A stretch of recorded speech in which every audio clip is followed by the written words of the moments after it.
afternoon, everybody, all the participants, all the panelists. Uh,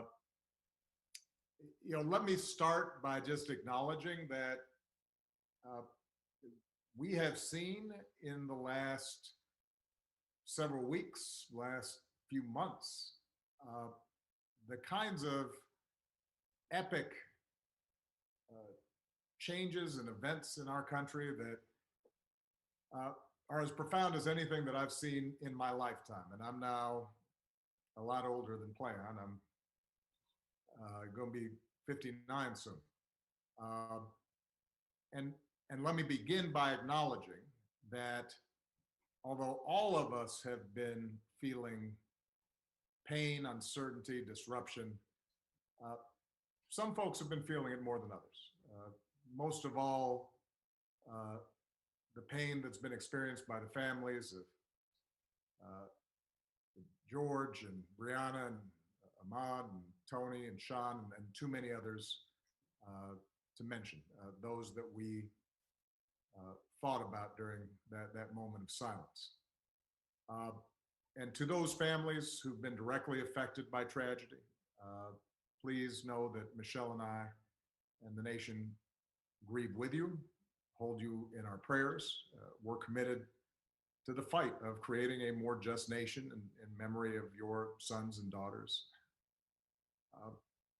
And we can't forget that even as we're confronting the particular acts of violence that led to those losses, our nation and the world is still in the midst of a global pandemic that's exposed the vulnerabilities of our healthcare system, but also the disparate treatment and, as a consequence, the disparate impact that exists in our healthcare system, the unequal investment, the biases that have led to a disproportionate number of infections and loss of life in communities of color. So in a lot of ways, what has happened over the last several weeks is challenges and structural problems here in the United States have been thrown into high relief. They're the outcomes not just of the immediate moments in time, but they're the result of a long history of slavery and Jim Crow and redlining and institutionalized racism that too often have been the plague, this original sin of our society.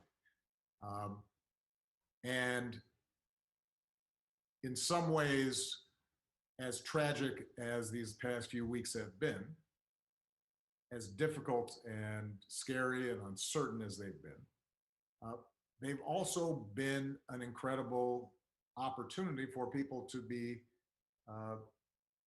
awakened to some of these underlying trends. And they offer an opportunity for us to all work together to tackle them, to take them on, to change America and make it live up to its highest ideals. And part of what's made me so hopeful is the fact that so many young people have been galvanized and activated and motivated and mobilized. Because historically, so much of the progress that we've made in our society has been because of young people. Dr. King was a young man when he got involved. Cesar Chavez was a young man. Malcolm X was a young man. The leaders of the feminist movement were young people. Leaders of union movements were young people. The leaders of the environmental movement in this country and the movement to make sure that the LGBT community finally had a voice and was represented were young people. And so when sometimes I feel despair, I just see what's happening with young people all across the country and the talent and the voice and the sophistication that they're displaying. And it makes me feel optimistic. It makes me feel as if, this country is going to get better. Now, I want to speak directly to the young men and women of color in this country who, as Playon just so eloquently described, have witnessed too much violence and too much death. And too often, some of that violence has come from folks who were supposed to be serving and protecting you. I want you to know that you matter. I want you to know that your lives matter, that your dreams matter. And when I go home and I look at the faces of my daughters, Sasha and Malia, and I look at my nephews and nieces, I see limitless potential that deserves to flourish and thrive. And you should be able to learn and make mistakes and live a life of joy without having to worry about what's going to happen when you walk to the store or go for a jog or are driving down the street or looking at some birds in a park.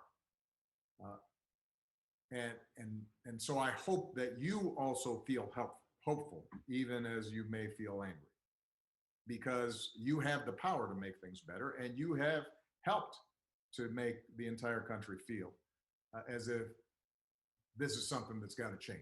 You've communicated a sense of urgency that is as powerful and as transformative as anything that I've seen in recent years. I want to acknowledge the folks in law enforcement that share the goals of reimagining policing, because there are folks out there who took the oath to serve your communities and your countries, have a tough job, and I know you're just as outraged about the tragedies in recent weeks as are many of the protesters. And so we're grateful for the vast majority of you who protect and serve. I've been heartened to see those in law enforcement who've recognized, let me march along with these protesters. Let me stand side by side and recognize that I want to be part of the solution. And who've shown restraint and volunteered and engaged and listened, because you're a vital part of the conversation. And change is going to require everybody's participation. Now, when I was in office, as was mentioned, I created a task force on 21st century policing in the wake of the tragic killing of Michael Brown. That task force, which included law enforcement and community leaders and activists, was charged to develop a very specific set of recommendations to strengthen public trust and foster better working relationships between law enforcement and communities that they're supposed to protect, even as they're continuing to promote effective crime reduction. And that report showcased a range of solutions and strategies that were proven and that were based on data and research to improve community policing and collect better data and reporting and identify and do something about implicit bias and how police were trained and reforms to use the force that police deploy in ways that increase safety rather than precipitate tragedy. And that report demonstrated something that's critical for us today. Most of the reforms that are needed to prevent the type of violence and injustices that we've seen take place at the local level. Now, reform has to take place in more than 19,000 American municipalities, more than 18,000 local enforcement jurisdictions. And so as activists and everyday citizens raise their voices, we need to be clear about where change is going to happen and how we can bring about that change. It is mayors and county executives that appoint most police chiefs and negotiate collective bargaining agreements with police unions. And that determines police practices in local communities. It's district attorneys and state's attorneys that decide typically whether or not to investigate and ultimately charge those involved in police misconduct. And those are all elected positions. And in some places, they're police community review boards with the power to monitor police conduct. Those oftentimes may be elected as well. The bottom line is, I've been hearing a little bit of chatter in the internet about voting versus protest, politics and participation versus civil disobedience and direct action. This is not a either or. This is a both and.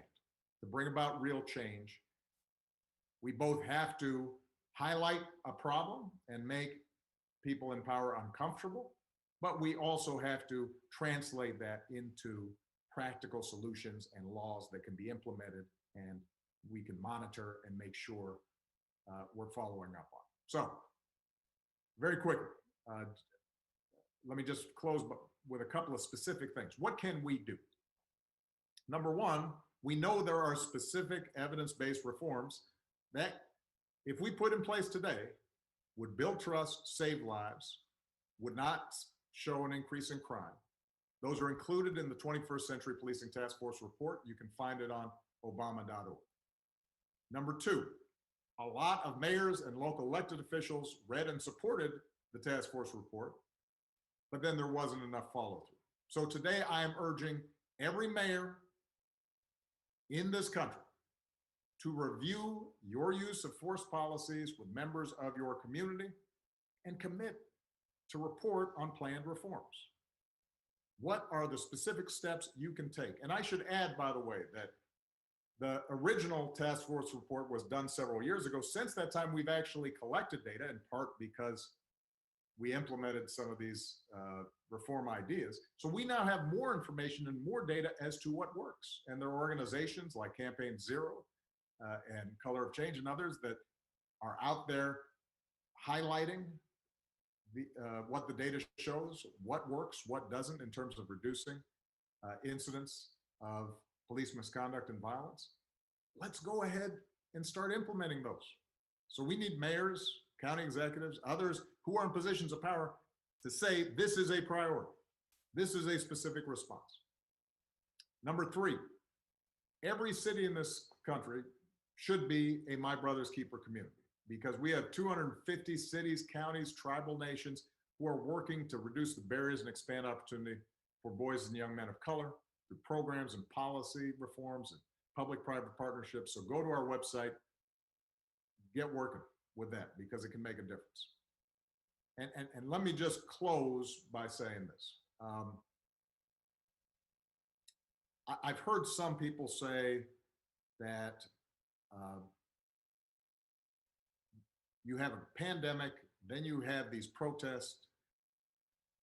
This reminds people of the 60s and the chaos and the discord and distrust throughout the country. I have to tell you, although I was very young when you had riots and protests and assassinations and discord back in the 60s, I know enough about that history to say there is something different here. You look at those protests, and that was a far more representative cross-section of America out on the streets, peacefully protesting, and who felt moved to do something because of the injustices that they had seen. That didn't exist back in the 1960s, that kind of broad coalition. The fact that recent surveys have showed that despite some protests having then been marred by the actions of some, a tiny minority that engaged in violence, that despite, as usual, that got a lot of attention, a lot of focus, despite all that, a majority of Americans still think those protests were justified. That wouldn't have existed 30, 40, 50 years ago. There is a change in mindset that's taking place, a greater recognition that we can do better. And that is not as a consequence of speeches by politicians. That's not the result of, spotlights in news articles. That's a direct result of the activities and organizing and mobilization and engagement of so many young people across the country who put themselves out on the line to make a difference. And so I just have to say thank you to them and for helping to bring about this moment, and just make sure that we now follow through. Because at some point, attention moves away. At some point, protests start to dwindle in size. And it's very important for us to take the momentum that has been created as a society, as a country, and say, let's use this to finally have an impact. All right. Thank you, everybody. Proud of you guys.